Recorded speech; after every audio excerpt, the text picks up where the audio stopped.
So, good evening, everybody. We are wrapping up our time at the Zambezi Lodge here in Zimbabwe. And today was raft day, kayaking down the Zambezi River. And so there were just a couple things that were just funny. First, we get picked up at the lodge, and the guide says, "Oh, this is going to be great because there's just the two of you." And there's two of us. So there's two guides and Claire and I. It's like, oh, it's kind of cool, right? So we get to the place where we're going to be putting it at, and it's inside a national park. It was about an hour away, and it was on that trip that we saw the leopard, which I posted. But we get there, and they do this orientation just like you would when you go whitewater rafting. And the guy says, "Okay, well, let me tell you some of the safety things." And he talks really slow, you know. "Let me tell you about this." And he says, "First, I'm going to tell you what to do if a hippo comes and hits your kayak." Now, we're in like these inflatable kayaks. We're not like in these big kayaks. And I'm looking at it like, when the hippo hits the kayak, huh? Yes, you see, you want to get away from the boat as quickly as possible.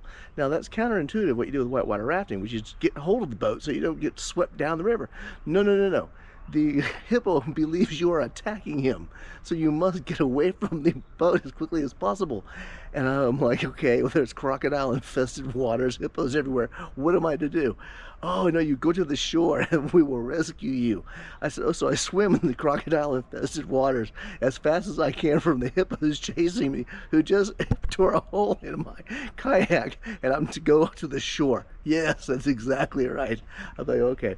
So then he gets in the boat, and we're launching, and and the two of them get in one boat, and Claire and I are in the other kayak. So I thought that would be like one and one, right?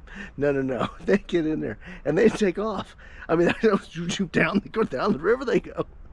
So Claire and I can't hear anything they're saying to us, and they're giving us all these different things to do, and there's no hand signals until finally we start paddling furiously, and we catch up, and the guy turns around and he says, "Come on, guys, let's go, let's go." And we were like, "It is hippos." So there's hippos over there, and they're very territorial. And he was like, "You got to get out of here."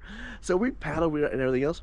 So while he finally stops, one of the things that they would do when they were paddling down the river is they would slap their kayak. They go whack, whack, whack, whack. We thought they were saying, "Slow down, slow down, slow down, slow down," because they wanted us to try to keep a distance between us. And finally, we're like, when we finally stop, after the guy's like, "Okay, good, we got away from the crazy hippos," I'm like, what is the slap, slap, slap?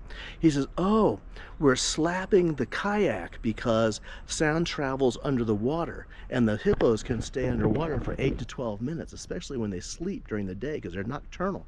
So we're slapping the kayak to see if we can drive them up, because sometimes we know there's hippos around, but we're not sure exactly where. And this is our methodology of having them pop their heads up so that we can see where they are before they attack us." And I'm like, "Oh, it didn't mean to slow down." He said, "No, it does not mean to slow down. It means I'm trying to find out if there's hippos underneath us that are going to try to knock us off of our kayaks." It was interesting. Very, very interesting.